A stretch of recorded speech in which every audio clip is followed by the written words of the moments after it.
orang ngambil sikap sepasif-pasifnya, secuek-cueknya. Jadi semua syurahul hadis sepakat makna hadis ini apa? Orang disuruh sikap secuek-cuek. Misalnya pilihan presiden, contoh kecil pilihan presiden. Mungkin para intelektual nggak merasa, tapi kalau ulama itu cara berpikir beda. Pilihan presiden, kamu fanatik milih A, yang satu fanatik milih B, ya presiden atau bupati atau gubernur. Terus yang satu bilang gini, wah kalau nggak di presideni A, nggak di bupati A, nggak di gubernur A, negara ini rusak. Mungkin betul dari segi apa jejak rekamnya A ini bagus. Tapi pertanyaannya secara tauhid, bagaimana Anda menggantungkan kesejahteraan sama makhluk?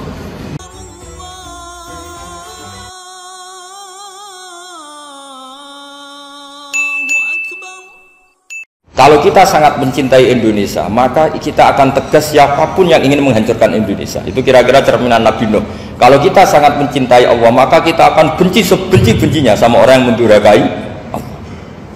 Tapi masalahnya, Allah yang kita cintai itu memaklumatkan diri kalau bersifat Ghafur, pengampun. Sehingga kalau kita terlalu kasar, ini kan yang kita cintai bersifat Ghafur kok kita kasar. Di sini Nabi Ibrahim, beliau sangat mantau sekali sama yang durhaka sama Allah. Tapi kalau mau mantau gimana?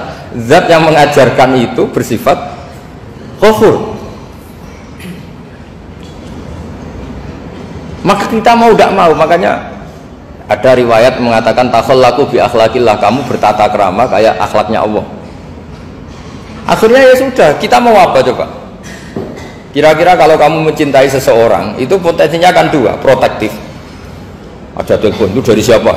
Cewek atau cowok? Protektif. Itu bukti cinta atau bukti suudon? Kan tidak tahu. Tapi misalnya kamu cinta perempuan terus WA-an sama lelaki gak apa-apa, jalan sama lelaki gak apa-apa, sama masa lalunya pacarnya juga gak apa-apa. Itu cinta apa pembiaran? Kan sama-sama gak jelas. Nah kira-kira mencintai Allah itu kira-kira analoginya seperti itu. Kalau yang satu protektif, Allah harus zat satu-satunya yang disembah, gak boleh didurhakai, gak boleh dikhianati, sehingga ini sangat keras sekali. Nah ini Nabi Nuh.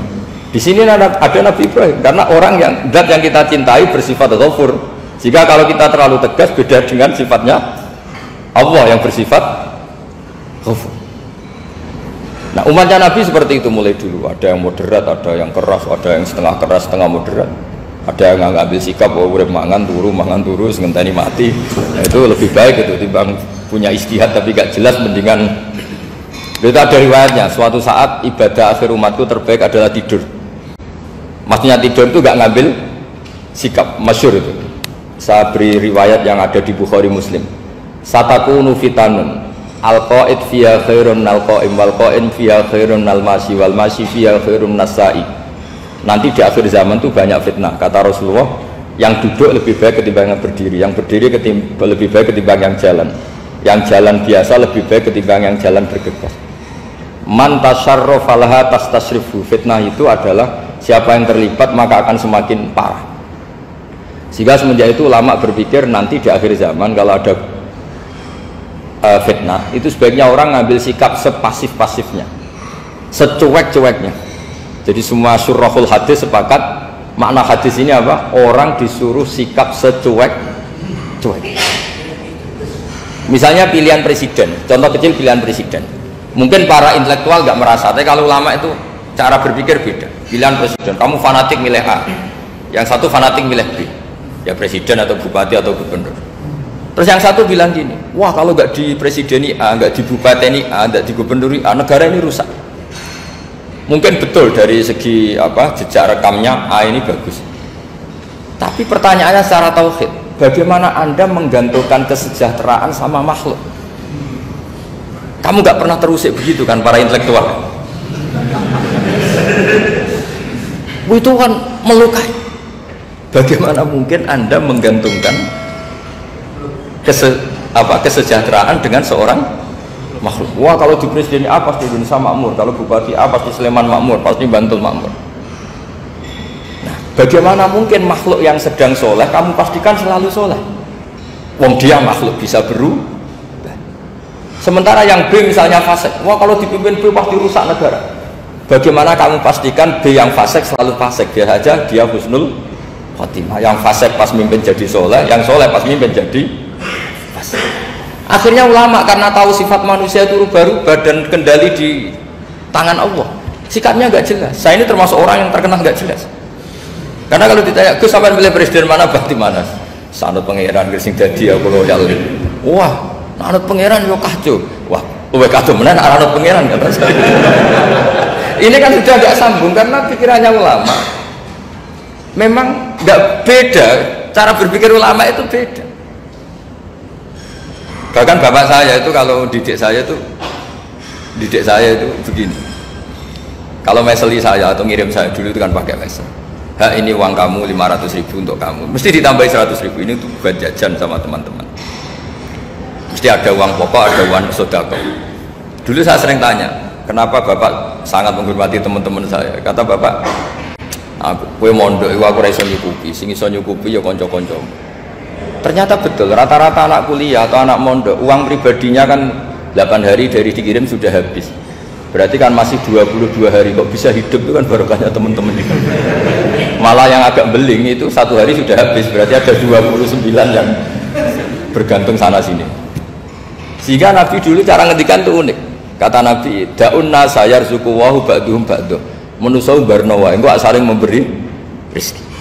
Ketika ada kolab, Medina itu pernah kolab, terus sekarang pernah defisit itu. Beberapa pakar ekonomi datang ke Rasulullah, ya Rasulullah, sa'ir, tolong dikasih harga standar. Tapi apa jawabannya Nabi? La tusairu fa inna Allaha huwal musair. Kamu jangan kasih harga, Allah sendiri yang menentukan harga itu.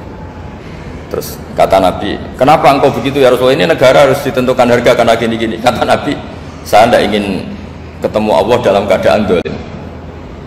Tapi ini tentu di teori ilmu modern ini masalah. Tapi menurut orang modern. Tapi kalau menurut ilmu hakikat itu nggak akan masalah. Misalnya, kenapa Nabi tidak menentukan harga dalam keadaan negara seperti itu? Jawabannya pakar-pakar hakikat. Ya saya ulang lagi, pakar-pakar hakikat begini. Misalnya ada orang menimbun supaya nanti harganya mahal. Terus ditimbun terus sampai nunggu harganya mahal.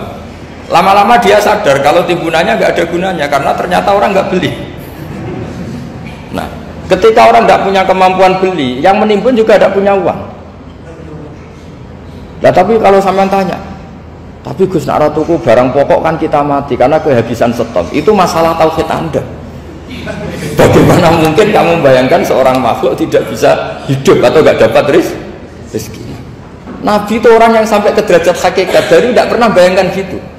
Salah sampean jadi orang yang tauhidnya masalah. Sehingga terus bayangkan, wah kalau negara ini chaos, wah kita makan apa? Kalau negara nggak stabil, wah kita gimana? Itu tidak bisa seperti itu. Dulu ketika kita dijajah Belanda, itu kiai-kiai kita, Mbah Hasyim Asy'ari, Mbah Ahmad Dahlan, mondoknya di Mekah. Sampai alim alamah, dua beliau, Mbah Hasyim sama Mbah Ahmad Dahlan itu ngajinya sama-sama Syekh Khotib Minangkabau. Cuma Mbah Hasyim lebih menekuni ke Syekh Mahfud Termas, yang satu menekuni Syekh Khotib Minangkabau. Jadi dua beliau itu ngaji di guru yang sama. Mbah saya, buyut saya itu ya sudah mondok Mekah. Itu zaman dijajah Belanda. Sekarang kita agak dijajah, nggak mondok di sana. Buyut saya itu zaman itu sudah haji. Buyut kelima saya itu dulu kalau ingin cari tempat yang teduh itu masuk ke gua. Itu masuk gua itu hanya kepalanya saja, kakinya masih di luar. Karena gua di Arab tidak seperti gua di sini. Kalau gua di sini kan orang bisa masuk semua. Kalau gua Arab kan hanya celah-celah batu-batu besar. Sehingga ketika Rasulullah hijrah ke Madinah, singgah di gua Sur, kata Abu Bakar gimana? Andai kan ada orang kafir di depan gua, kata Abu Bakar gimana? Andai kan mereka melihat kakinya pasti melihat kita, karena gua di sana itu satu tubuh tidak bisa masuk penuh. Kalau gua di sini kan ada yang mobil saja bisa masuk. Nah itu bahasa ya, kalau mau istirahat itu masuk gua, separuh badan di dalam gua, separuhnya masih di luar. Nah sekarang terus kita bilang, wah kalau kita negara tidak stabil kita haji kemana? Dulu zaman dijajah Belanda ya kita bisa haji. Soal kebahagiaan, nenek moyang pulau jenengan tuh anaknya banyak, dijajah Belanda, jajah Jepang ya nyatanya anaknya banyak-banyak. Itu kira-kira bahagia apa enggak? Nah artinya gini ya, tentu kita tidak ingin dijajah itu tentu ya, tapi kita ini selalu latah. Wah kalau ekonomi jatuh kita makan apa? Kalau kita dijajah kita Tidak perlu seperti itu. Rahmatnya Allah Ta'ala itu akan adrokatna. Rahmatnya Allah Ta'ala akan menemukan kita. Apapun kondisi kita, apapun keadaan kita. Ini cara berpikir tauhid. Sehingga Nabi itu tidak pernah bayangkan umatku narata tunggoni piye, ditunggoni Allah. Sehingga masyhur dalam hadis-hadis sahih, la tazalu ta'ifatun min ummati dzahirina 'alal haq la yadurruhum man khadalahum wala man khalafahum wala man nawa'ahum. Selalu di umatku ada kelompok-kelompok yang selalu membela kebenaran dan tidak akan terkalahkan oleh kesesatan di akhir zaman. Kenapa? Cara berpikir orang tauhid itu sederhana begini. Allah menamakan dirinya Al-Hadi, penunjuk jalan. Dan sifat Allah pasti nafidah karena Allah tidak terkalahkan. Sama seperti Allah menyifati dirinya Ar-Razzaq, Ar-Razik yang memberi rizki. Maka orang segoblok apapun, selumpuh apapun, selemah apapun tetap dapat rizki. Sama, Allah mensifati dirinya Al-Hadi, memberi petunjuk. Maka zaman serusak apapun orang tetap dapat petunjuk. Sehingga kita tidak perlu khawatir, wah nanti zaman kalau sudah rusak nasib Islam gimana? Ya coba sekarang nasib Islam gimana? Ya baik-baik saja. Dulu ditunggoni wali songo ya banyak orang Islam. Sekarang nggak usah wali songo, ditunggui dosen-dosen yang ngajar aja tunggu digaji. Kiai pidato ya ada yang beri salam template. Itu kalau nuruti definisi ikhlas itu tidak ada yang masuk. Tapi meskipun demikian agama juga jalan. Kenapa agama ini jalan? Karena Allah Al-Hadi, penunjuk jalan. Ketika Allah mensifati dirinya penunjuk jalan dan sifatnya Allah pasti nafidah, pasti terjadi. Karena Allah tidak pernah gagal. Sehingga agama ini akan ada terus sampai akhir zaman. Coba Amerika kayak apa Islamofobia? Di Amerika tambah lama tambah banyak Islam, Eropa juga gitu, Australia juga gitu. Anda kan nuruti teori sosial. Sudah dunia sudah materialistik kayak gini, orang dohirnya itu akan meninggalkan agama. Nyatanya enggak juga. Saya pernah di Korea seminggu, itu di negara ateis. Itu TKI ke sana tuh nyari uang. Ternyata ya kepikiran bikin masjid, bikin komunitas Islam. Coba siapa yang menggerakkan hati itu? Hanya Allah Subhanahu